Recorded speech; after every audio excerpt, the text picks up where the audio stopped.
Write that down for me, Saito. Write that down for me, Saito. Welcome back. Hello from Burbank, California. Thank you for joining us. Once again, another episode of Write That Down on the Fight Game Media Network. I'm Justin Knipper. I edit on fightgamemedia.com, staff writer at wrestlingobserver.com. I work for Pro Wrestling Noah and Cyberfight Inc.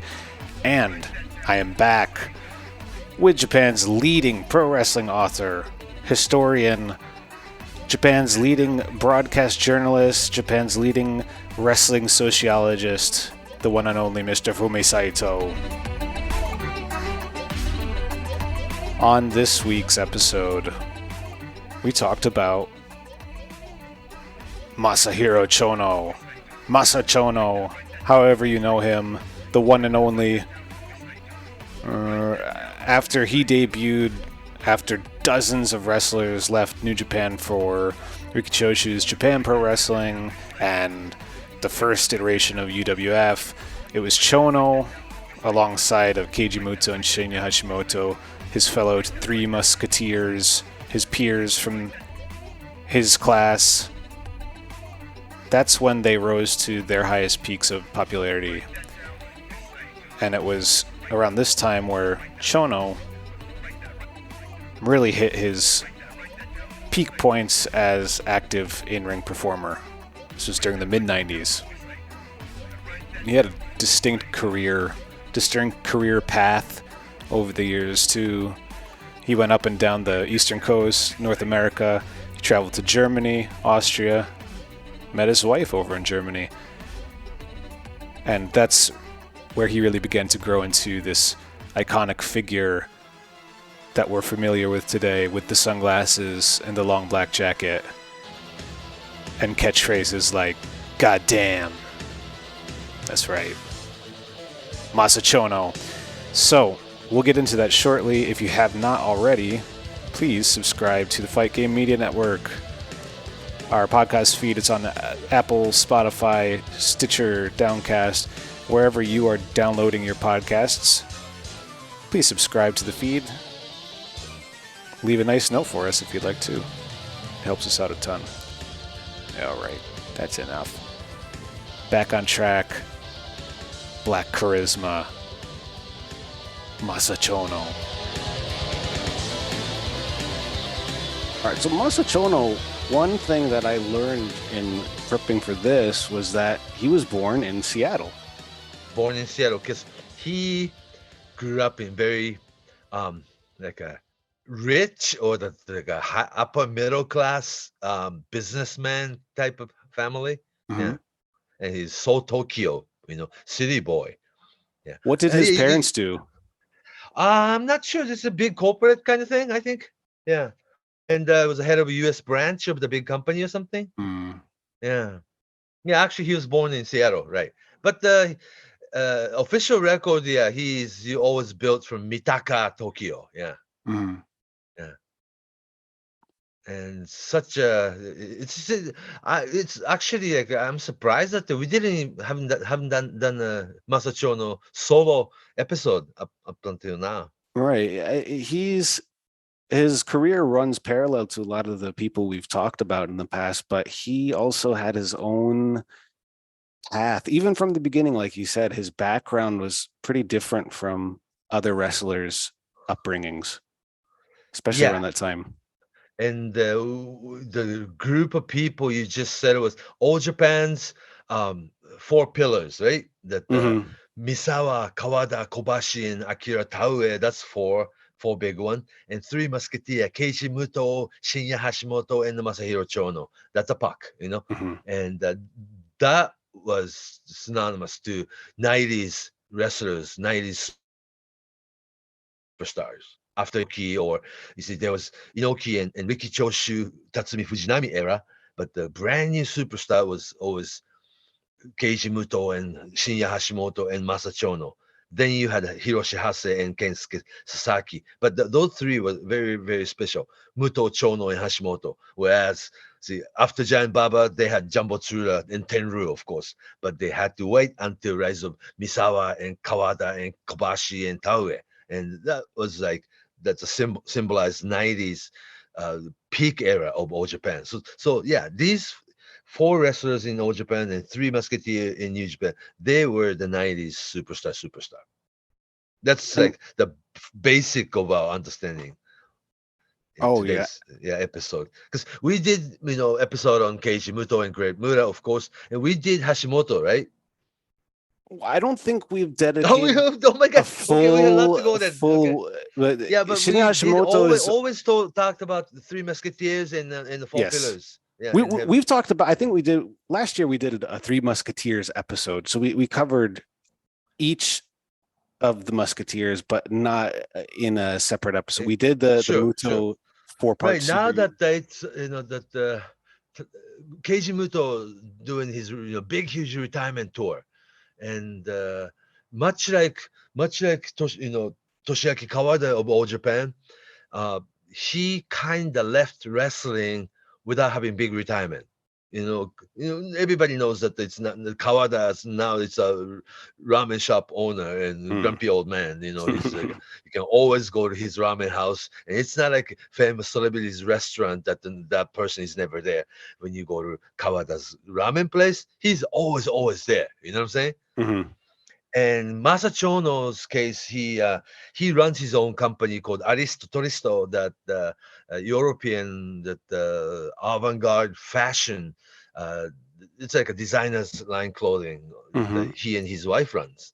And I think if you watch some like pro wrestling Noah these days, you usually see someone like Takashi Sugiura wearing those print logos. Chono outfit. Yeah. Just the warm-up T-shirt or something. Yes. But it's not a wrestling that the line of clothing. It's actual that the designer's clothing that that Chono and his wife Martina created.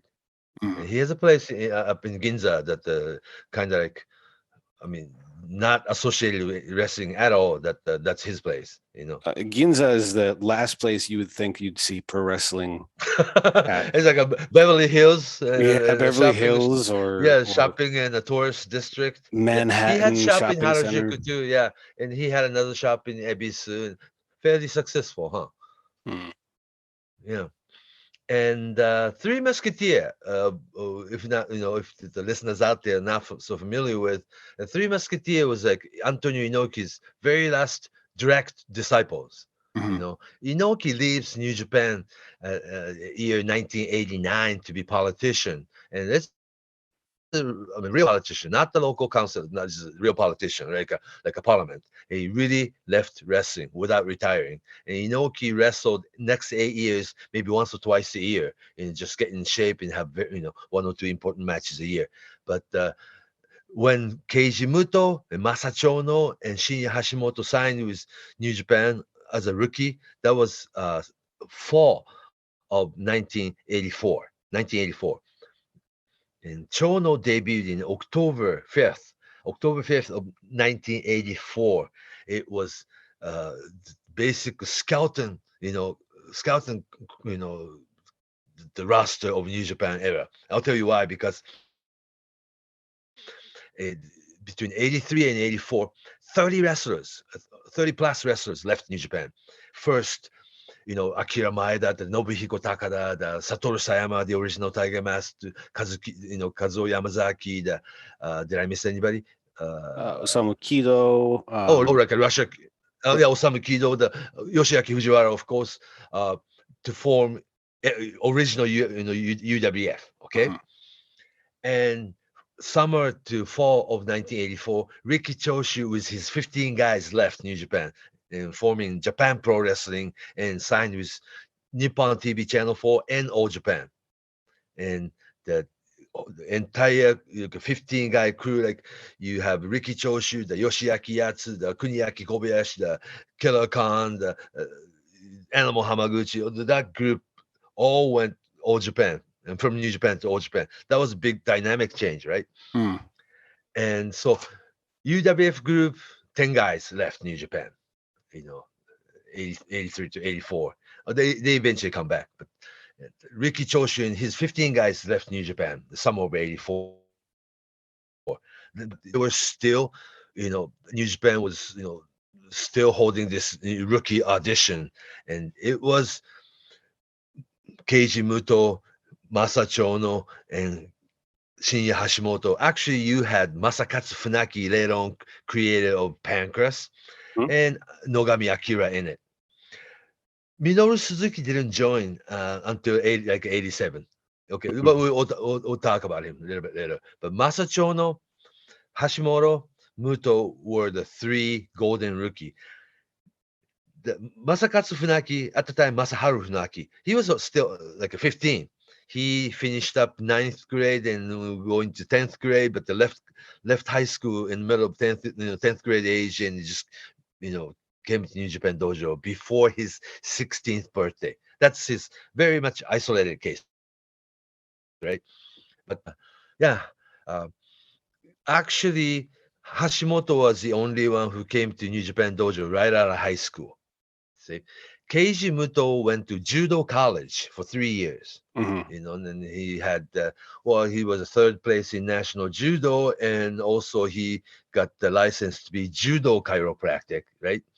And Muto was already 21 when he joined New Japan, and Masahiro Chono was already like 20. What was he doing? He actually was enrolled in college, who never went. Yeah, isn't that interesting? Yeah. So did he have much of an athletic background compared with? Played soccer in high school. He's a soccer player, yeah. Yeah, but soccer player in high school. Pretty good one, no? But he wasn't involved. Not a national level, no. Or even just like combat sport, like a martial arts or wrestling. He did not have any wrestling background or any martial arts or the combat sport background. Just natural athlete, played soccer all through high school. And a big guy, probably by that point, too. Yeah, pretty tall. Yeah. 188 centimeters, so he's like 6'3" and a half. That's pretty big in Japan. Yeah, that's about the size of somebody like Kazuchika Okada or something. Okada's really tall. So Muto's tall. Muto's tall too, yeah. Chono actually is as tall as Misawa or Takada. Yeah. Yeah, that size. Taller than Kawada, taller than Hashimoto. Yeah. But yes, he watched one summer in high school. He watched Riki Choshu against Tatsumi Fujinami. That's the match. He's like, whoa, I'm gonna do this. Yeah, so he admits that he didn't grow up like other wrestlers, like an intense, serious wrestling fan for all his childhood. He wasn't like that. He watched Fujinami against Chono one summer, and watched it over and over, because there are more than one Choshu Fujinami match, right? They did that 10 single matches one summer or something. But that was a single match, and very athletic, convincing. Much like non-wrestling fans, Chono did have a little bit of, like a biased opinion. Because they say it's fake, right? You know what I'm saying? Having more of a common sense background. But when he watched Choshu against Fujinami single match at their peak, it's like nobody can say it's fake. It's like a great thing. It's just like some must have hit his head, right? It's like something happened in Chono's head. I'm going to do this, and he just decided. While he was a freshman in college, he never went back to college, and his parents didn't even know about it. Isn't that interesting? Send somebody, your oldest son to your college, and supposed to be he's already in college, and your parents would think, right? He's in school, and he's not at the parents' house at the time. It's during the semester. It's like instead he didn't tell his parents. He just decided, stopped going to college and just joined New Japan, and then his family didn't even know until he debuted. And what was their general, I guess, reaction or opinion on him getting into pro wrestling? Oh, it's much like your middle class, kid that he didn't know what to do with your life or what you want to be, when you grow up, right? And that's why he went to college, Does that happen sometimes? It's undecided. I don't know what to do and what I want to be doing and what I want to be when you grow up, kind of thing. And that's the reason a lot of kids ended up going college. Then you have another 4 years to think about it. You know what I'm saying? Sure. Yeah. Yeah. So he really enrolled in college, but he watched Riki Choshu against Fujinami single match one summer. It's like I'm going to do this, and just nothing else was important anymore. And he was big enough and athletic enough that he made the famous New Japan audition. Back then in early 80s, over 100, high school athlete and college athlete try out. At the time, like Inoki or Fujinami or Sakaguchi, they'll be, auditioning and interviewing you. And so it's really hard to pass, New Japan audition. Some of these later on, the independent superstars, like I don't want to name a few, but there were wrestlers who didn't make New Japan audition, but ended up becoming wrestler later on in other companies. So New Japan has always been the elite of pro wrestling. That's what I'm trying to get to. From the beginning, he was ready to at least step in the ring and he could hang as an athlete. Yeah, and then he was in good shape and a good size. He had a good size and good look. And then even at the time, magazine people were looking at, did you see those 3 rookies? They're going to be somebody. Talking about Muto and Chono and Hashimoto, those 3. They were saying like that, those 3. So even like 5-6 years before the name, the 3 Musketeers was given, that those 3, Muto, Chono, and Hashimoto, really stuck out as a special rookie. They didn't even really look at Funaki, because Funaki was still 15 years of age, but the Funaki was a kid who could do every single original Tiger Mask move. Is that interesting? The Funaki was able to do every single Satoru Sayama's Tiger Mask move at the audition, because just able to do it after watching TV. You know what I'm saying? Some people like that, and the Tiger Mask was that big, I'm saying. And also Riki Choshu Fujinami single match program was that influential. That really changed somebody's life. And Chono was one of them. He wanted to be wrestler. He came to New Japan audition, and it was his bio. It was all just high school, resume, that what you played. I played soccer. No combat sports, no martial arts background, that this kid has to start from scratch. But good enough athlete that you can hang with New Japan Dojo program. I mean, the practice program, that the scrimmage. It's really hard. And one before, so that's called Class of 1984. Muto, Chono, Hashimoto, Akira Nogami, and Masaharu Masakatsu Funaki, and 1 or 2 guys who didn't make it. But the previous year, Class of 1983, there was Keiichi Yamada and Naoki Sano and another guy, Hiro Hata. And so Liga was actually a year before that, these guys. Like 1 year senpai. How long did Liger stay around New Japan at that time? Did he stay or he went abroad after that? Oh, he didn't go abroad until like 86, 87. So he was there for the first 3 years. He was like a nasty senpai. Yeah. It's a big part of that's a big part of the process, right? Practice. Yeah. Oh, now they're friends, I'm sure. But when you're 1 year rookie, I mean, like a starting rookie and 1 year senpai is like way ahead of you, right? Yeah, this is what I did last year, and you guys got to do the same kind of thing. Yes. Yeah. And also at the time, we covered that everybody with names, like Kichoshu and his 15 guys already left to form Japan Pro Wrestling and joined and signed with All Japan for the next 2 or 3 years. And UWF guys like Akira Maeda, the veteran Fujiwara, Golden, at the time, very promising junior heavyweight superstar to be, Nobuhiko Takada, Kazuo Yamazaki, original Tiger Mask, Satoru Sayama, they all left. So it's like, who was at the dojo at the time? Was like a Don Arakawa or somebody funny, and then superstar whoever left, it was like, of course, Antonio Inoki was there still, but who never came to dojo. Inoki comes in at night and does his workout in the middle of the night and leaves. It doesn't have group morning practice with younger guys.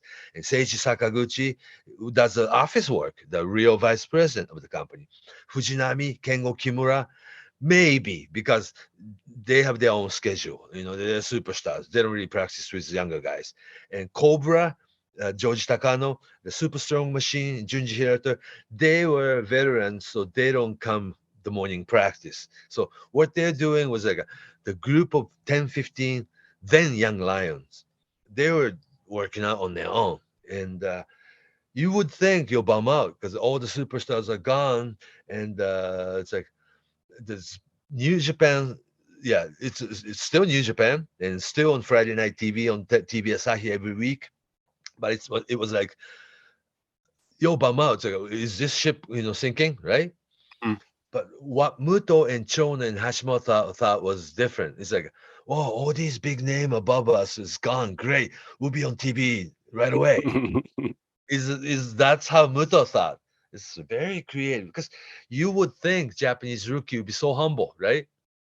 Yeah, but you know what? I think what makes Three Musketeers distinct, special, and let's say different from the Big Four in All Japan. I think they were pounded on, and then also Mr. and Mrs. Baba, right? And do this and do that, and don't do this, don't do that, yeah. I think that the Three Musketeers all had very colorful and very different personalities. They were actually they're different. Kawada Misawa. But when you talk similar, about Kawada, because they came up together, and it's a different sort of story. Yeah, whereas definitely. Muto, Hashimoto, and Chono all have a very, like you mentioned, I think last week we were talking about it. They were like three army buddies who were put together. They're really close though, but they're so different. Very different. And I think what you said, we were talking about it earlier about how Chono is more of the avant-garde city boy approach, where Hashimoto is the complete opposite of country that. bumpkin. Yeah, absolutely. And judo, serious judo and serious karate background. Yeah, he's extra Japanese wrestler. Japanese pride. Never hide his emotion. He just openly cries in front of people. When he's sad or when he's touched by something, he start crying again. And just emotions, very like a modern day samurai. Like, yeah, Hashimoto is what you see is what you get. It's like very much emotional person. A couple years younger than Muto and Hashimoto. I mean, Muto and Chono. Chono is such a city guy that he kicks back and watch everybody else and say, huh, right? I'll do different. It's avant-garde. And Muto naturally so gifted above everybody else that he was going to be starved. I mean, everybody look at this rookie, Keiji Muto, thinking that this guy will be somebody like a year from now kind of thing. Sure enough, Saito was sent to NWA Florida the following year, grow his hair long and come back with new finish, come back with new costume, or even give you a new ring name. They didn't, but if you remember Space Long Wolf, Keiji Muto was like a full face helmet and the silver blue costume and all these things. Chono was a little late because, like I said, Keiji Muto was so gifted that he was it, from everybody's eyes right away. So he was sent to America right away and come back as a star, right? So he walked out of dojo first. And Hashimoto is more, like you said, extra Japanese guy. He's strong judo background, strong karate background, and came from single parent family and grew up really poor, that he thought being wrestler or buy him house in 2 years time, right? Kind of thing. And he was supporting his own family too at the time, younger sister and all. And Chono chose this as his profession. He wouldn't want to do this, but as a wrestler, you could tell that Keiji Muto will become star, flashy star, gifted athlete, good-looking guy. Hashimoto would be very Japanese. That he's a little chubbier, but he almost like a sumo wrestler, cute, right? Sure, and he had a very Showa look. He had the Showa look, yeah. big body, but with the mullet haircut and the red trim on the black. American wrestler who came to New Japan during the 80s were calling Hashimoto Fat Elvis. Yeah, okay, I can see. Yeah. Oh, he did kind of have the Elvis pants. I think it was the pants. Oh, and greased hair in front. Mm-hmm. Yeah, Fat Elvis was. But he also he had the headband. Oh yeah. And he did the Rikidozan style Buddhist praying thing. Buddhist praying and Rikidozan style front chop. Oh, of course. Yeah. Karate chop, not in the knife edge chop domestic. We see. Yeah. And it's almost like enka singing. Yeah. Mm-hmm. And the karate kicks and of course. Very not much of a big wrestling moves, just DDT and straight up vertical suplex, like a formal pile driver thing, a little bit later on. But he good athlete, but pretty heavy. And it wasn't Antonio Inoki's ideal superstar. He didn't think too much about it, Hashimoto at the beginning, until he grew older. But the Chono at the same time didn't have what to sell, You know what I'm saying? Mm-hmm. Tall, good athlete, but he didn't have moonsault. He didn't have a karate and judo background. And it was like 1991 when I met Chono. He really gave me the idea that what Masa Chono will be later on. That he told me it's not about. Just direct quote from Masa Chono to me that when I saw met him for the magazine interview, he really said that it's not about who's the toughest, it's about who's the smartest. Whoa. I mean, when he was just 25 years of age. That's very mature thinking for Don't you that think? time of his and career.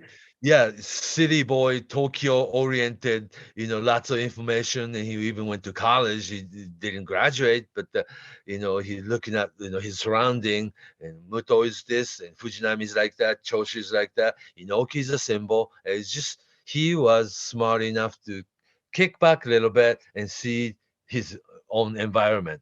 It's not about who's the toughest. A lot of wrestling fans think it's who is the strongest and who's the toughest, right? And he told me it's not about who's the toughest, it's about who is the smartest. Ooh, and actually he became that kind of wrestler. If you remember New Japan style in early 80s, late 70s into 80s, for the listeners out there who don't know, that the Fujinami was the junior heavyweight champion, late 70s into early 80s, until he put on some weight, and then Fujinami became part of the heavyweight division. But all through late 70s into early part of 80s, Inoki the heavyweight champion to main event, right? And all the superstar or the heel version of Ricky Choshi or something, it's always Inoki will have single match main event. And Fujinami will be the junior heavyweight champion until the original Tiger Mask era. It was actually Fujinami against Dynamite Kid junior heavyweight title match. People don't remember that much. But, Fujinami had all kinds junior heavyweight challenger like Chavo Guerrero. Now we call him Chavo Guerrero Classic, right? And all these single that the Mexican wrestlers basically more junior heavyweight oriented, huh? Inoki's heavyweight division, Fujinami's junior heavyweight division, and when Inoki has tag team match, it was Inoki and Sakaguchi together go up against people like Johnny Powers and Pat Patterson, something like that, and you know what I'm saying? Or Hollywood Blondes or something. Not the Hollywood Blondes, Steve Austin and Brian Pillman, but the Hollywood Blondes, Jerry Brown and Buddy Roberts. The original, Hollywood Blondes. And those were the formula.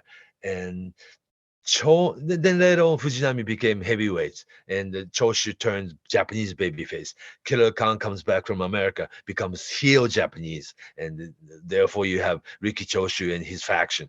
Kuniaki Kobayashi came back from Mexico and became biggest rival of original Tiger Mask. So you have heel roster now, but Chono wasn't like Muto's very extra gifted athlete who was doing moonsault in his rookie years, right? And Hashimoto, you could tell he was going to be like a martial arts type guy, chops and kicks and this and that, and very emotional. And he actually, Chono looked at the thing and it's like, you don't need 20 flashy moves to have good wrestling match. You probably need 3, which he had later on, that his finished STF, right? If you remember, step over toe hold with face lock That's that he right. beat everybody with. It was given by Luthes. So it became storyline and also signature move. You only need one signature move to go along, right? And he had this second rope, flying shoulder block, which he said was actually easy, but looks good. So I'll do it. You know what I'm saying? And then Yakuza kick later on. I mean, simple Yakuza kick, much like your Shawn Michaels switching music. But if you use that, yeah. Oh, I was just gonna reiterate, like just like that, the Yakuza kick, the shoulder block. I mean, STF. STF. That's it. That's it. Just kind of variations on that afterward. I mean, he's not what you'd expect when we talk about a lot of Japanese pro wrestlers. Yeah, because American fans in general think, when you talk about Japanese superstar, these Japanese superstar was 20, spectacular moves, right? Mm-hmm. Yeah, but in early 80s, it was like that too, because the junior heavyweight influence and also original Tiger Mask Satoru Sayama's influence that you'll be doing this, that the out of the world athletic, spectacular moves, one high spot after another, Jumbo and Tenru, on the other hand, All Japan Pro Wrestling heavyweight, they were doing a lot of big moves too, and actually Muto and Chono was the one who reduced the number of moves, and he went back to storyline matches. It's about telling a story during the match. You don't need 20 moves. And actually, Chono knew that he wasn't the athlete of Keiji Muto, and Hashimoto does his thing. It's different. That Chono was the only one actually doing the work on the body part match. Mhm. If you gotta go with this, the go to somebody's arm, you work on somebody's arm the entire match. If it's a knee night, you got to work on somebody's knee the entire night. If it's a lower back match, you go after somebody's lower back the entire match, then going to finish. It's like a storytelling match. The working body parts he learned from the States. He was actually sent, Keiji Muto was sent to America, Florida, right? And Shinya Hashimoto was sent to Puerto Rico and Calgary, and mostly Calgary, and Chono was sent to Europe, first, when Otto Vance was still having this, autumn, fall into winter, this European style, that the tournament matches, you work in the same building for a 40-day period every night, it's like a tournament matches, and you ended up actually learning European style from people like Tony St. Clair, and this is how you do. They was, in even in 80s into early part of 90s, Europe was still running wrestling match at the like a circus tent, right? And actually having round match, like a 1 round 5 minute, and go for a 5 round match. It's a round, like a 5 minute 1 round, and you just do the of course that the uh, younger Leon White, before he was Vader, Chono and Vader met, in Europe. They were working, both rookie relatively, right? But they learned their craft overseas, where you have like wrestling have no language barrier. That in European tournament, like Auto Vance tournament, wrestler from Japan, wrestler from America, wrestler from Germany and Austria and England, that they gather and have this European style tournament. And a lot of times common language has happened to be English, but wrestlers were speaking in German and other languages, that you just learn the craft. Like you realize that wrestling has no boundary, and you really learn this kind, like almost pantomiming psychology from veterans. Like I said, like people like Tony St. Clair, Otto Vance, and young Leon White, and Scott Hall, like later on Scott Hall, of course, NW Scott Hall, but Scott Hall had many tours in Europe, being Texas Scott, like a stereotype American, like a cowboy gimmick. But people like Scott Hall went through that European tour, really learned how to work in front of people who didn't even speak the same language. Yeah, and Chono worked European tours. Then when it was sent to the central states, central states like a Kansas, like a real dying days of NWA, right? Younger Chono working in America, working in a match against people like Bodak Bob Brown. Can you imagine? No, not really. And I was wondering, when he was working as a young guy over in Europe and in the States, was he working like a baby face, or was he working like kind of like wrestler? Of course, he was wearing Japan knee tights, like Saito's tights, like a long tights, but his part of your leg shows, and then says Japan. Yeah, with Japanese flag on the trunks, and was doing kicking and chopping too, because that's what what they want you to do. In Kansas City, that the Central State area, you had Bodak Bob Brown or Mike George. Like these people who's like all forgotten, right? Pretty much that. And he was relatively rookie, but coming to the Japanese wrestler, coming to your territory, they want to use you as a main event already. Special attraction. So Chono had to learn quick, the psychology of it, and watching people like Bodak Bob Brown, who doesn't do anything, but you can actually have 20-minute match. How could that be possible? And really learn how to, do this 20-minute match without really doing much, but that the people felt like you watched something. That's really hard to explain. Basic, side headlock, lock up, and push these guys into the rope, and the referee and wrestler look at each other.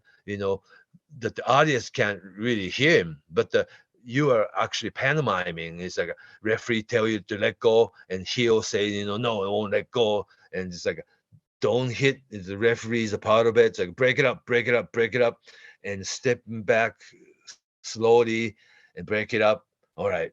Then you walk around the ring, that the counterclockwise, and lock up again, and somebody's gonna take headlock first, and just all these very basic, each and every basic move means something in front of a live crowd. Does that make sense? Oh yeah. And thinking about Bulldog Brown, I mean, he wasn't young at that time either. No. Towards the end of his career. And Booker. Yeah, wrestler and Booker. Yeah, I mean, smaller territory. Yeah, but Chono,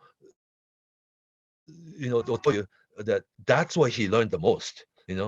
And you can see like the style that you described. I mean, that was what would become Masachono's style in the ring. He was and lock up. Yeah, he really locks up like a classic wrestling match and push the guy into the corner or into the rope, and referee will tell you to break up, and just like vice versa, that the tell referee to shut up, or or push guys like do not hit, right? Because referee will tell you, break it up. Then that's when Chono really becomes this psychology guy, right? And he was after after this, he was sent to Alabama, of all things. Pensacola and Alabama, the Gulf Coast. It's continental wrestling, with like a Armstrongs, Brad Armstrong, his brothers, and his father, Bullet Bob. And his guys, and the wrestlers you can't remember names, and he and Great Kokina traveled together. Great Kokina, later on Yokozuna, right? That's right. Yeah, the Yoko Rodney was relatively rookie. He was doing the monster. I mean, relatively rookie, but still pretty good. I mean, already pretty good. And he was being Great Kokina. Of course, Great Kokina a little bit later on be brought into New Japan as a big, big super, like a giant heel. But both relatively rookie, and they stayed together, and Rodney and Chono became friends and talk about psychology of wrestling, doing less is doing more kind of thing. Yeah, because Keiji Muto was so gifted that he can do anything, and he's like always like a exception, right? Chono really had to learn how to work a body part and tell the story and go right into one finish move, match kind of thing. And he did that in the continental area in Alabama. Yeah. And also Chono spent one summer at the New Brunswick in Eastern Canada, summer territory. You know what I'm saying? It's like another the lasting territory before WWE and WCW took over the whole world. It's like their rookie years was like dying days of terror. Now people watch Tales from Territories as a TV show, right? The Chono was the last ones that experienced local territories. In summer, he was sent to Eastern Canada, spent summer there. The Dupree family, like Rene Dupree's father was running Emile Dupree.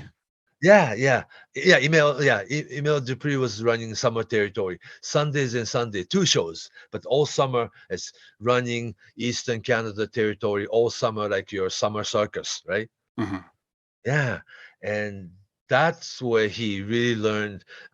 Chono wrestled every day at the Eastern Territory, and you were wrestling against people that you don't even remember their names, and it really picked up how to work in front of the audience. It's almost like a first-time audience, that live wrestling, you're not wrestling in front of an educated crowd like you wrestle in front of a Tokyo crowd, but something that works in front of all the audience, bad guys and good guys, and bad guy cheats, good guy defends, and this is just a real basic formula of wrestling that can work maybe 100 years from now. And Chono was like that. You don't need spectacular move. If you know how to work the crowd, that's pretty much Chono's style later on, right?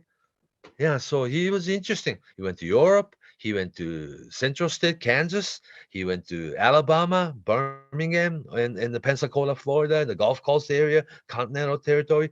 Then was sent to Eastern Canada, Dupree, territory all summer. It was just, this is how you learn how to work in front of live audience. Isn't that interesting, though? He could didn't really work. I think overseas he really learned how to speak the language of wrestling. He could really a little bit differently than his peers like Muto and Hashimoto. Right. They did too, but in a different way. Yeah, because Calgary, you almost like where Hashimoto was at for like 8 months period. That going to Calgary, you could almost tell what you were doing, because the wrestlers over there, and also going to Calgary, you be with other like 5 other Japanese wrestlers. You know what I'm saying? Yeah. It's like when Hashimoto was there, young Kensuke Sasaki or younger Kiichi Yamada, that Hase. So, and people rotate, like before them, there was like a Joji Takano Cobra was there, Junji Hirata Super Strong Machine was there, Norio Honaga was there, Shunji Takano, that the George Takano's younger brother, they were all there. Ricky Fuji, they were there. So there's always 5 or 6 Japanese wrestlers in Calgary in one territory. It was like you could have a very good time, right? Chono traveled alone. He was the only Japanese wrestler in one territory: Eastern Canada, New Brunswick area, Kansas City, the Birmingham, Alabama. You will be only one Japanese wrestler. That he just spoke. He had to speak English too. Can you imagine going over a match in English when you're a rookie? I mean, that's the ultimate test, and it's not. Yeah, common. So he was a very much international wrestler then. And he wasn't going to very international or cosmopolitan places. It wasn't, Los Angeles. No, it wasn't Dallas. It wasn't Los Angeles. Not even Florida, like in Tampa, Florida. It was Pensacola area. It's like a really southern wrestling, right? And there's a good chance he was the only Japanese or maybe even Asian person in 50, 100 miles. Yeah, probably. Yeah. So I think he had good time, in the New Brunswick, Eastern Canada area. That he actually played soccer with 5-year-old René Dupuis. Yeah, and René Dupuis 20 years later told me, I played soccer with Chono when I was 5. You did? It's like, yeah, and they didn't cross paths another 10 years. You know what I'm saying? It's funny. Yeah, so this is wrestling business, and this fraternity and camaraderie is such a wonderful thing. You probably met these people and then crossed paths somewhere, and it's really interesting. But Chono had his own experience. See, Muto was sent to NWA Florida, right? And a little bit later on, he went to World Class Dallas, and he went to Puerto Rico. Spent time with Kendo. See, Muto always had little help, like partner Kendo Nagasaki or partner Mr. Pogo, that he helped them too. So it was good. But the Chono traveled alone, basically. Yeah. And one big difference, I think, between Chono and Muto and Hashimoto is that when he was in Europe, he fell in love. He met his wife. Right, met his wife in first sight. And still, his wife 30 years later, Martina, right? Martina. Yeah. From Germany? Austria? Germany, yeah. And she came to Japan, and she's been living here for the past 30 years. Amazing. You know what? If you watch some of these older, bigger 1991, 1992 New Japan matches, you'll often see her right in the front row of these matches on the screen. Yeah, sometimes. But she basically stopped coming to shows though now. Yeah. Yeah. But she made home in Japan. It's really amazing. Yeah. And when they communicate, what language do they use? What they call Chono language. So combination. Yeah, like a little bit of German and a little bit of Japanese and lots of English. Yeah. But Sounds the German person and Japanese person speaking English though. And the words they created too. Sure. Yeah. I mean, like the language they speak at home. Yeah. And so truly an international, like oriented superstar Chono is though. Yeah. I wanted to, because there's another stage in Chono's career we got to talk about. Before that, I know when we're talking about his wife Martina, there's also a connection with a female wrestler, Alpha Female or Jazzy Gabert. Yeah, she comes over and it's like Mr. and Mrs. Chono become her host. Yeah, Alpha Female, like treat her like a daughter. Yeah, kind of like Kensuke Sasaki and Akira Hokuto with. Katsuhiko Nakajima. Oh, very similar. Not took her blood under their wing. Family, but family. Oh, pretty much so. Yeah. Well, she was just here, a couple weeks ago, right? Oh, is she working for Stardom? Yeah, just one tour, but she was here a couple weeks ago, right? So yeah, because Martina, I thought that the Jazzy, the Alpha Female is like coming to Japan. Well, it's like great that you all by yourself, then come over and stay with us, kind of thing. And yeah, very much so. Yeah, took her under their wing like own daughter. Yeah, we can't forget that. But after these European tour, Eastern Canada, Kansas City, and Alabama, that Chono came back with this white trunks, still babyface. See, the reason he was sent to abroad, 87, was that the Chono beat Hashimoto for second annual Young Lion the tournament. Winner was Chono, so therefore he was sent to abroad. Then they went to Europe, then went to America, went to Canada, went to South, and then he came back in I believe it was April of 1990. Still babyface, okay? And Three Musketeers wasn't there because in 1990 Muto was still Great Muta in America.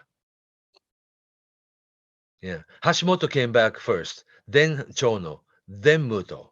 Yeah, and it wasn't called Three Musketeers just yet. Inoki's still around.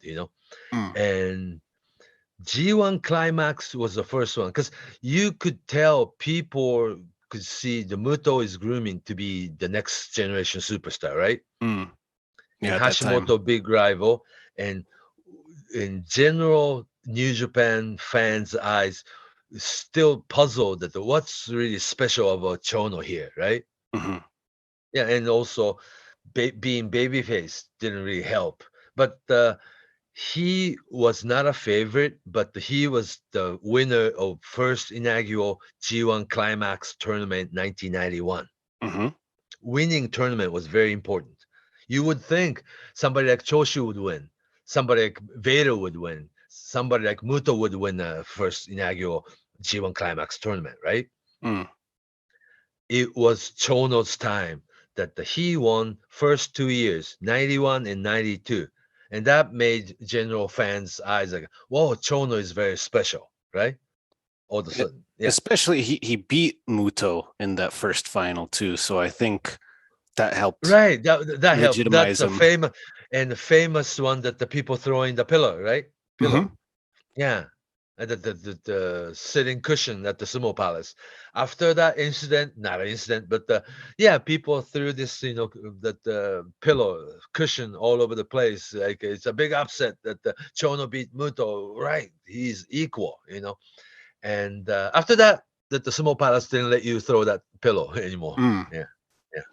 So the first annual G1 Climax in 1992, then 92 and 93, 91 and 92, he won 2 consecutive years. And third annual G1 Climax that Fujinami came back and won. And the fourth year, Chono won the G1 Climax again. That was the night he really flipped on people and then turned heel. And that's the 94. big change. Yeah. So he actually won G1 Climax 3 times, but the third time he won the tournament, he said, "Screw you," to the crowd. And very next day he came back with all black costume. That's the beginning of Black Charisma, a heel version of Chono, and he's been like this for ever since. Goodbye to white costume, white tights, right? Well, it's a symbolized babyface, right? The white trunks. Mm-hmm. Yeah. And also, it was big that the second year G1 Climax, it was NWA World Heavyweight Tournament, if you remember. That's right. Yeah, the New Japan and WCW signed the long, partnership, and it was really confusing almost. But WCW at the time, back in '92, was recognizing WCW World Heavyweight Champion and NWA, like old-fashioned National Wrestling Alliance, from 1940s. They still recognize NWA World Title. So there were like 2 sets of World Heavyweight Title, which was confusing, wasn't it for you? At least for a fan watching WCW at the time, you'd be seeing the same title pop up on different shows. One in Japan, yeah, and in WCW, it was also around the time Ric Flair showed up on WWF with that title. belt. So looking back, it's easier to sort of comprehend. But back then it was just confusing. It was hard to get into. Yeah, it was introduced, at the beginning of second year G1 Climax. That the winner of this year's G1 Climax tournament will also be crowned as now vacant NWA National Wrestling Alliance World Heavyweight title. Well, that goes back to Frank Gotch or something. They were saying it's like the oldest world heavyweight title will be, determined in Japanese ring. And sure enough, that the G1 Climax that year, 92 tournament final was Masahiro Chono against Ravishing Rick Rude. Yeah, with the manager Medusa. Medusa came back a manager, that year. Not a wrestler with All Japan Women, but this time WCW female manager. It was, he added a little different spice to it. And for the tournament final, Masahiro Chono against Rick Rude, Dusty Rhodes and Bill Watts both showed up as a witness. Yeah, so after the match, Dusty Rhodes and Bill Watts will be giving Chono the belt. I mean, this is a big moment, right? Sure. Yeah, so it was interesting because if you remember how NWA-oriented Japanese fans being educated too, right? Because NWA World Title meant like people like Dory Funk Jr., the Jack Briscoe, the Harley Race, the Terry Funk, maybe Ric Flair too. But the Giant Baba was the only one who actually won NWA title in Japan. Always kind of returned it, like at the end of the tour, that Jack Briscoe beat Baba again and then take belts home. Harley, Giant Baba beat Harley Race twice to become NWA World Champion. But at the end of the tour, Race beat Baba again, and therefore belt goes back to America. But this time, people had to puzzle. Wow, now New Japan and WCW signed a partnership, and the NWA title match taking place in New Japan ring, and people might thought Rick Rude will be winning this title, right? Then Chono won the NWA title and actually got the Ric Flair gold belt, and New Japan kept that title for quite a while, right? Yeah, and then following January's Tokyo Dome was again Great Muta against Chono, and Great Muta won the NWA title and brought that back to WCW, and Barry Windham beat Muta, so title and the gold belt went back to America. But for quite a while, that the Chono actually was recognized as that version of NWA World Champion in Japan. And with WCW too. Yeah. And I think that elevated him.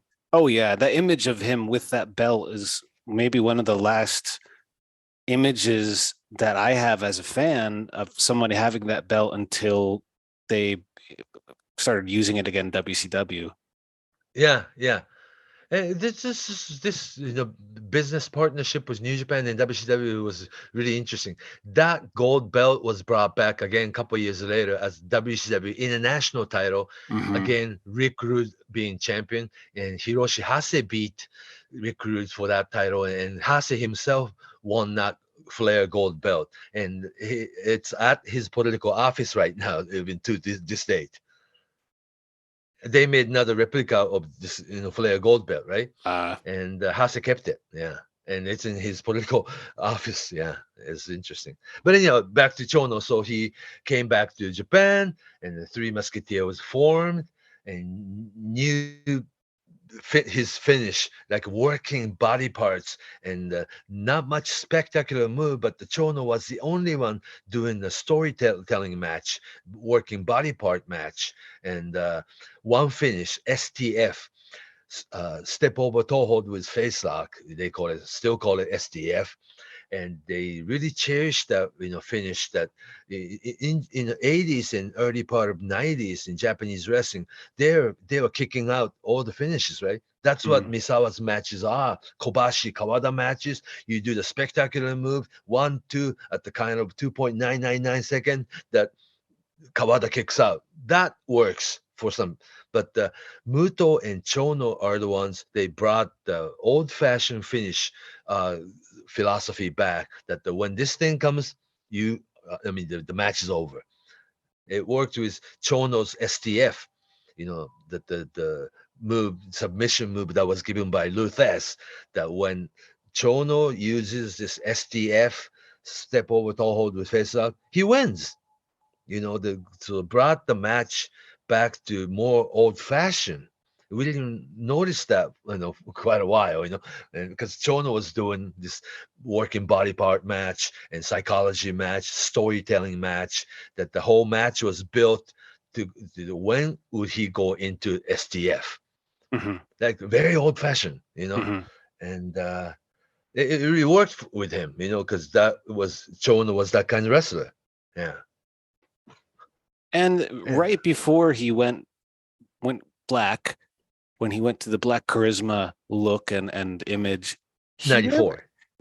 Before that, and especially those couple years right up to it, it's hard to really call him a baby face, even though I guess you could. It's easy to call a baby face, but when we talk about Luthez, and if you're familiar with Luthez wasn't necessarily a baby face, but he wasn't a wrestler. Yeah. Wrestler, and both Thez and Chono would often, we talked about it a little bit earlier about he wouldn't break the rules, but he'd often bend the rules and show the crowd that he was getting frustrated or that he was getting angry. And there was a little bit of nuance that both of those storytelling style. So it created a character Chono kind of cultivated that was a good wrestler, but you didn't know what he was thinking until this new character came about. Right. Then he started using more of Yakuza kick as a finish. Yes. That's your HBK sweet chin music kind of finish. And it was pretty flashy for him too. It's always, running off the ropes and comes out of nowhere. Yeah, and then the kick's pretty high too, And what was the unique about this Chono's Yakuza kick was that I believe he was the only one in the whole world doing it. Very first move in the match he does is Yakuza kick, and the finish of the match is also Yakuza kick. Isn't that interesting? That was more along the lines of the psychology you guys, Misawa, where they would use elbow. Right away, but that's not going to be a finish. But the end of the night, he'll win with elbow, right? Yeah. So Chono really cherished the Yakuza kick, or Kenka kick as a finish, but he did the very first thing he does in that match is also that kick. He was hard to predict, even though he was kind of like we were talking about, he didn't do anything that was over the top, flashy, athletic, gimmicky. And also, he wasn't really like hard hitting like what on the other side, Kobashi and Misawa and Kawada was doing. Yeah, it wasn't quite there, but it wasn't completely fluffy work either. It was no. But it's like Chono wouldn't waste any moves, that kind of thing. Right. Yeah. Because you do the spectator thing and have guy kick out, you just wasted the whole sequence or something. Yeah, so he does everything very, very smart. Yeah. So that black costume thing really took off, and it's like he built his own heel faction within New Japan. Because babyface though, right? Because Muto will always be babyface, and Hashimoto is very extra Japanese, like not quite babyface, but it's like people will be always behind Hashimoto's emotion. Yeah, and as of 96, that Chono took off in the middle of this ongoing tour, and I'm going to America. He went to America at the end of 96 and joined NWO on WCW TV. Chono was the only one. Yeah. I mean, who I remember that. Yeah, pulled it off. Chono shows up from Japan and appears on the Monday Nitro. He wore this NWO T-shirt. Then he bring the NWO logo back to New Japan. Therefore, NWO Japan was born. It was a big angle, wasn't it? And it was it was presented I remember when he was presented on WCW Nitro, it was a big deal. And it definitely added to the momentum of what was going on with NWO. But also ongoing Monday Night War at the time. Oh yeah, because there was no Japanese flavor on the WWF at the time. But also the NWO, the look, the aesthetic, it kind of fit with the whole black Yeah. charisma thing. Right. It was right there. Yeah. It felt just like a added natural. an NWO T-shirt on it. Just that's it. Yeah. And he had just, a couple years, it was like 2 years before it turned into this character. So it was also like a guy who used to dress and act one way, and now he changed his gimmick, he changed his character, just like these other fellows in NWO. It fit. Yeah. So it really it fit right in. And also it became this whole NWO thing became almost like a global phenomena thing, right? Yeah. Because next 2 years, New Japan was like NWO Japan this and NWO Japan that, and even Keiji Muto joined, like turned and joined the NWO Japan. That's right. Yeah. Then finally, 98, Chono won the IWGP Heavyweight title for the first time. Yeah, but it was actually short-lived. That he had the bad neck, and he relinquished the IWGP title without doing one title defense. Yeah, but actually, that neck injury that you mentioned, that was with Rick Rude, or that was with Steve Austin? Right. He must have done twice. That I remember. I think maybe it was Masahiro Chono who injured Steve Austin's neck, but I forget which. I think Steve Austin injured Masahiro Chono's neck, and Owen Hart injured Steve Austin's neck. Right. And but during the match. Rick Rude, he hurt his back in a Sting match, like a back body drop. He hurt, and also Rick Rude was injured in Japan in Fukuoka Dome or something. Yeah, but at the time, it's just like they're doing all kinds of stadium show and big show, and then they're working extra hard and injured occurred here and there. Yeah, like career-threatening injuries. Oh yeah, and New Japan was maybe getting to its most popular peak, its most popular point, and it's a little before that too. Even just to talk about the style when these injuries are happening, these were big shows. And at the time, late 90s, the New Japan was doing 2 Tokyo Dome and 1 Fukuoka Dome and Osaka Dome and Yokohama Arena and Budokans in between kind of thing, right? All big shows. Yeah. And actually, Chono winning IWGP champion in 98, and because of his bad neck, that he returned the title without doing one title defense, it really almost symbolized that he became a wrestler who doesn't need the title. Right. Because he will be main event with or without IWGP belts. Yeah. And he did develop this reputation. He had the nickname of Mr. August for all the G1 Oh wins. yeah, a little bit, 5 years, earlier, yeah. So I think those type of things, even though if he never had the title image run, remained. So every summer, when G1 Climax, season comes, this might be Chono's year again. And so people felt that, yeah. He didn't win it again, though. But every summer, it almost looked like Chono might win this year again, kind of thing. Yeah, it kind of teased it too.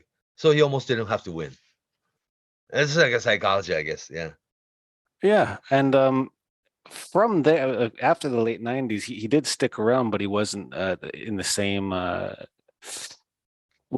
So he was more of a Shawn Michaels, like a damaged goods, but still around, and even the tag team situation, that Hiroyoshi Tenzan would be doing 80% of the match. Sure. You know what I'm saying? Yeah.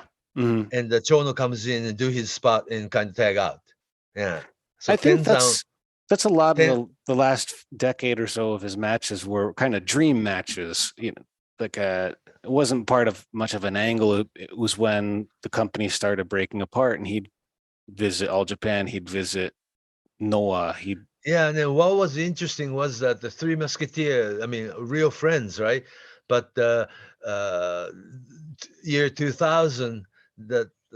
Before that, WCW and New Japan had a somewhat falling out, I think, and the NWO logo wouldn't be using. So Chono's team quietly became Team 2000, if you That's remember. right. Yeah. Yeah. All of a sudden, they were not wearing NWO t-shirt anymore, right? But they still had the people like Michael Wall Street, Mike Rotando, the Bray Wyatt's father. And you had a fake Sting, the Jeff Farmer. Jeff Farmer. Yeah. And Scott Norton, NWO t-shirt. But hey, he was always a New Japan wrestler, right? And but still wearing black t-shirt, Chono's group, Muto a little bit in it, Hiro Saito, Tenzan, and the Satoshi Kojima that still looks like his team with Jeff Farmer and whomever was on tour in it. And people like Rick Titan, it was still part of a Big Titan? Yeah. But he was part of the Chono's team when he signed away from FMW to New Japan. Yeah, but that didn't last that long. Anyhow, that the NWO Japan quietly became Team 2000, but the image was the same. But the year 2000 actually came. Hashimoto left New Japan for real, or some people say he was fired, and some people say he left. And 01, the Hashimoto forms 01 new company, completely new company, right? Then Muto leaves New Japan and joins WCW and spent whole year and spending this last dying days of WCW, and he witnessed everything. He's like, this is a shit, right? Then he came back, ended up joining All Japan. And Chono, heel, but he was the only one stayed with New Japan company. So 3 Musketeers in 3 different companies after year 2001. Yeah. Hashimoto is 01. Muto is in process of going to All Japan for real. And Chono and Liga was the only original New Japan crew that really stayed with the company during this dark age. Yeah. Yeah, dark age of wrestling was about to come. Yeah. I'm talking about Bob Sapp era. You know what I'm saying? Very different era. Yeah. But the Chono stayed with company for a long time and he was still under contract with New Japan, but didn't really work full-time schedule.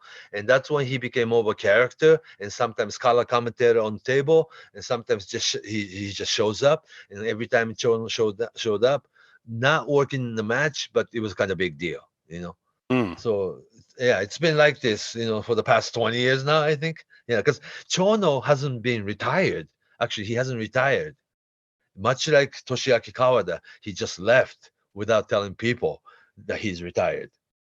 I guess Chono is actually retired, and I don't see him, going back to ring and have maybe one more match, maybe, but he's basically a guest commentator for today's New Japan show. Like Wrestle Kingdom or G1 Climax last few years, that Chono sits on the table as a color commentator, guest commentator. People respect him. He's often the color commentator for the G1 finals. You always see him. Yeah, because he's Mr. G1. He's actually going to do color commentary next year at Keiji Muto's final show. Oh, I'm pretty sure. Yeah. And he still looks like Chono, right? Mm-hmm. Yeah.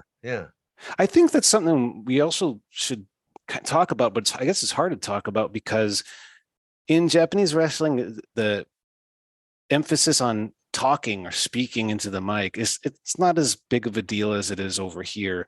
But Chono, one of the main, just about the only one, right? He's still in. I was going to say, even in he's in character, and even if you don't understand Japanese, he was connecting with people. The way he spoke, the way his delivery was very pro wrestling still, but not in the Japanese sense. There's a very special cool factor he had. Right, he's a cool guy, yeah. And the way he talks is unique, even in Japanese. He's a totally like a over the top. Star character, yeah. He's a star, yeah. And he's on a lot of TVs. Yeah, that's what I was going to say. Non-wrestling TV, yeah. All the like a talk show, comedy show, or the kids television, kids show. Sure. Yeah. And he's on the ramen commercial posters. Sure. I saw a couple of years ago he was in an advertisement for McDonald's shrimp burger, Ebi Burger. Okay, Ebi Burger. Yeah. Only in Japan, huh? But he was the spokesperson. Yeah. Because he's Chono. You know, and he even during the day, I mean, or at night, he has his signature sunglasses on. Oh yeah, Yeah, all black. all black, and that the hairdo and a goatee. Just he stays being Masachono. Mm-hmm. Yeah, And his catchphrases are usually in English. Goddamn. something like that. Yeah. So he's a character.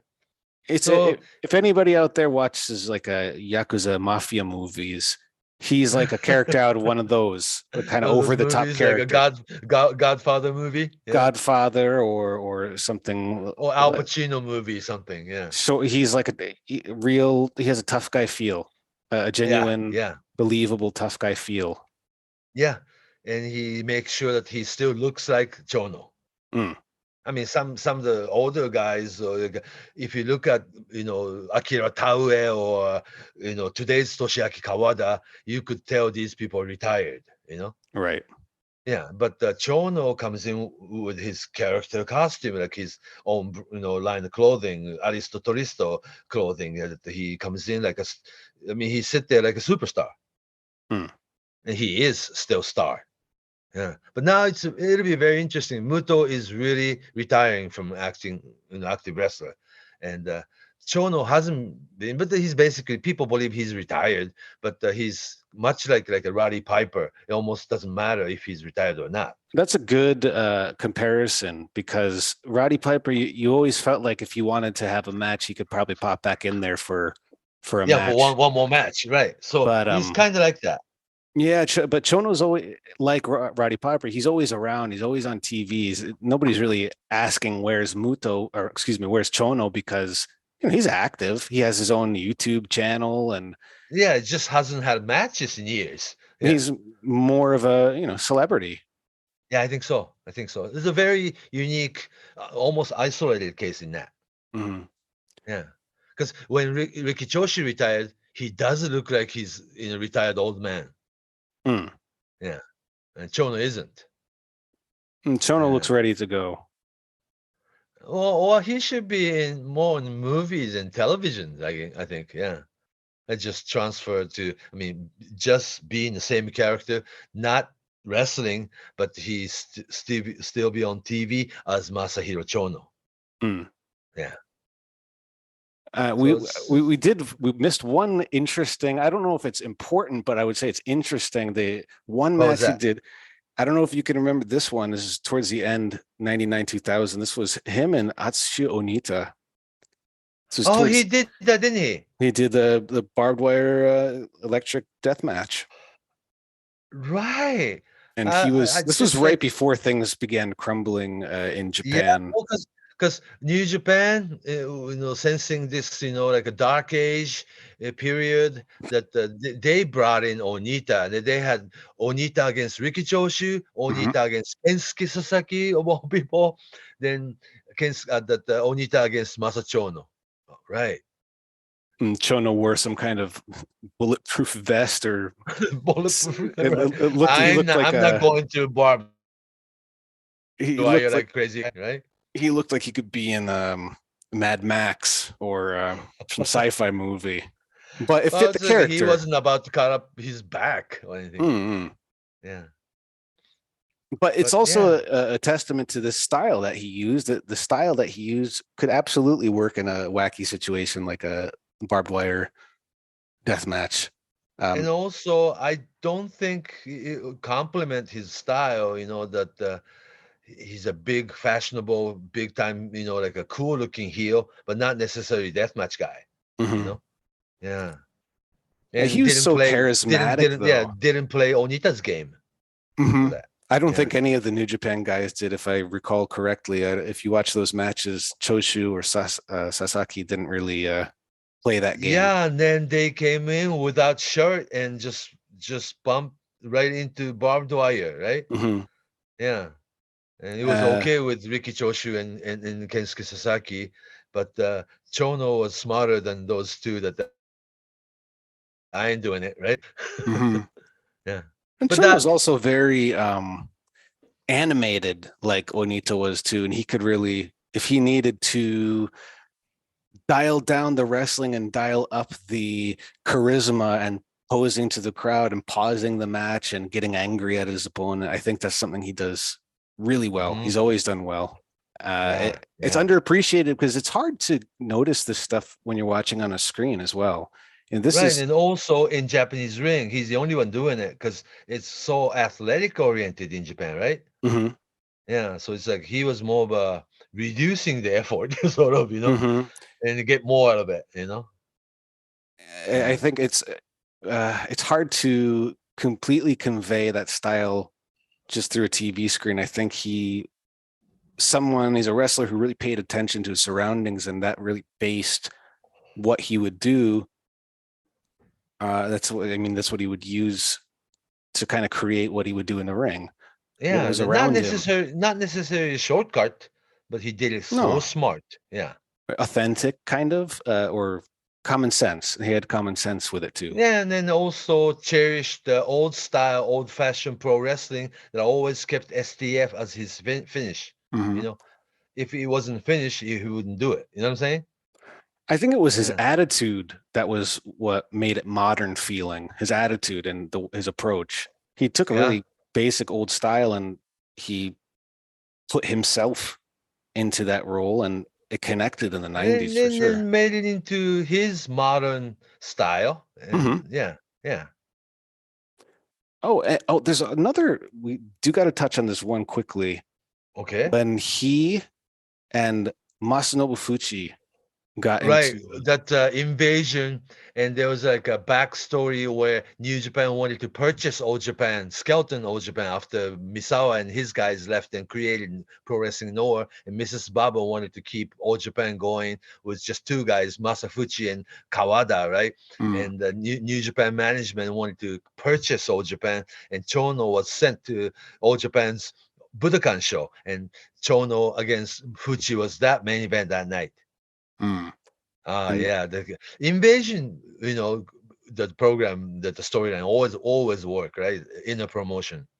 Because probably especially around then too, right? And All Japan and New Japan never did that, and it's the beginning of Dark Age, but somewhat New Japan superstar Masa Chono and All Japan's not the pillar is, but the Masafuchi tradition, All Japan guy who kept the company going, that the Masafuchi against Chono would have this classic at the Budokan. Yeah, kind of symbolic of the time. And the big, when I believe, I don't know where the angle started, but there was that one, Fuchi got on the microphone, Chono got on the microphone. I remember them clearly screaming at each other, but I'm not sure if that was the New Japan show or the All Japan show. Probably All Japan environment. Yeah. But I mean, for the Dark Ages, those were some of the few exciting little spots. Yeah, but the Dark Age was so strong that anything you did in wrestling company, one against each other, it just didn't make big hit at the time, really. That K1 and Pride and Inoki Bombaye and the New Year's Eve, the MMA night, and it just a lot of wrestling fans, like all through 90s, loyal wrestling fan migrated into MMA audience, and it was a real bad time for pro wrestling. Yeah. And also around this time, Chono was active, but he wasn't active like he'd been. Like you said, he was more of a dream match type personality. And also always worked around his bad neck. Right. Yeah. And things changed a lot after he had an injury. So yeah, it wasn't the same in the ring. It still worked very smart matches though, but it wasn't, it was more of a, like almost like a borrowed time, as an active athlete. Yeah. Yeah. And neck injury is different than say a knee injury or shoulder injury. Right. Neck injury is serious. You have to change everything. Oh yeah, most of. But at the same time, as a wrestling business, he had to remain in a major role too. So yeah. But after all, Masa Chono still looks like Masa Chono. Yeah. Even today. Even today, yeah. Oh, very good. I hope we covered a lot on Chono because he's also very special superstar. I think so. He's one of those stars who there Almost really is elusive, huh? a little elusive, but also there's a lot of info out there on him that's not like you can't find out about him just through the wrestling channels. You have to go out there, and he's more like Muto, even more so than Muto, you could say, as more of a pop culture wrestler. He's Yeah. I don't know if he would you say he's a household name? I mean, Oh, in Japan, yeah. yeah, he's definitely the top of. And also his last name Chono, he's the only Chono you'll meet. I mean, it's a very strange, not a strange, but a very It's unique not last common. name. Not common. Chono, like a cho is a butterfly. Mm-hmm. Butterfly field, Chono. Yeah. Very unique view on an approach to pro wrestling. Yeah. And I think there's a good, real good career. Yeah. a good template for this cool heel that got really popular after he debuted. That I'm not saying that he's the main person that was responsible for this cool heel mentality that people, especially wrestlers, started taking on in the late 90s, but his whole personality and character really it fit with the time too. He never felt like he was from a different period. He always feels like Masahiro Chono, and he feels relevant. He doesn't feel like an old wrestler. He doesn't, Riki Choshu feels like Riki Choshu, but it's a special situation. He's kind of stuck in Riki Choshu land. Chono seems because the wrestling is his Choshu's match is actually pretty simple. Clothesline and Scorpion Deathlock. That's about it, right? His personality, hard hitting. He's the jock. He's the athlete. Yeah, jock. Yeah, it never stops training. Where Chono, I think, has a lot more different or more unique interests. Or or it shows up in nightclub or something, right? Shows up in a nightclub or in a music video or has a line of clothing or. Yeah. So he can be in movies, he can be on TV, and just still Chono, and very much superstar or a different kind of superstar order than Choshu and Fujinami. And the look too is so important that he developed. I mean, you see those glasses and the goatee, you know exactly who it is. Oh yeah, definitely. A very iconic look. Yeah, very animated. Yeah, animated too. I mean, he animated in a really like a Japanese anime I'm talking about. Yeah, he looks like he's a character out of a comic book. Yeah, a little over the top.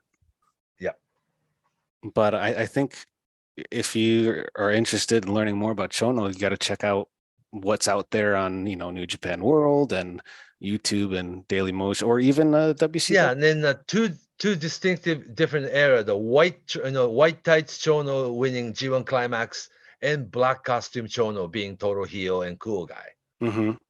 Yeah, two different era, different stage of his game. You can watch the first time he won the G1, and then I would say to get a good taste of the white tights Chono. Yeah, 91, 92, 93. Yeah, 96. 1996 G1, him and Riki Choshu.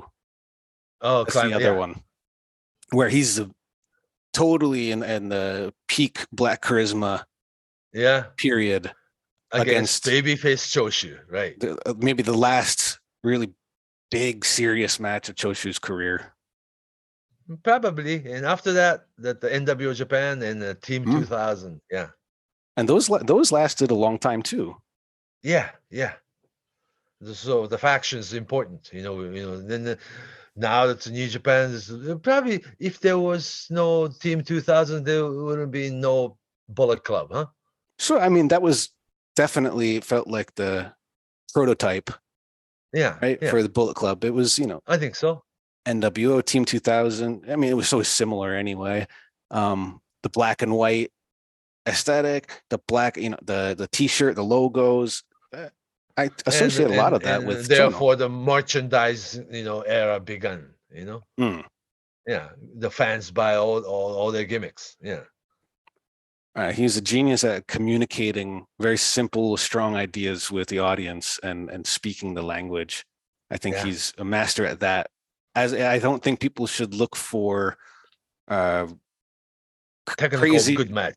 Yeah. Yeah, I mean, he can do that, but that's not what he was there for, because Keiji Muto could do that. Jushin Liger could do that. I think he was really important to the New Japan formula back then too. I think he was a good balance to have. So in the end, Masa Chono. Yeah. His story is still unfolding, actually. So yeah, because he's not retired, and he'll be involved in Keiji Muto's retirement tour. So and he's like Keiji Muto, where he, New Japan, Noah, it doesn't really affect he's not going anywhere. He's bigger than the companies like Muto. Right. And it's not that big of a deal if he ends up or shows up in another company. It's more like Chono will go where he wants to go. Right. So again, much like Roddy Piper. Yeah. Roddy Piper's a great way to put it too. Yeah. Somebody who's always around, a little active, but not always ready to go, always in character. And he's always welcome. That's right. Masa Chono. All right. So if we have more questions for you, Fumi-san, if we wanted to talk about Masa Chono or anything else, any questions? Any questions? Where can we reach you? Twitter at Fumihiko FUMIHIKODAYO Fumihiko, or just Fumi Saito on Facebook. And please message me first. Excuse me. Please message him first, always. And by the way, on Twitter, I am at Justin M. Knipper, KNIPPER. Find us there. Ask questions. If you have requests for show ideas coming up in the future, let us know. But until next time, Fumi, take it away. So long from Tokyo.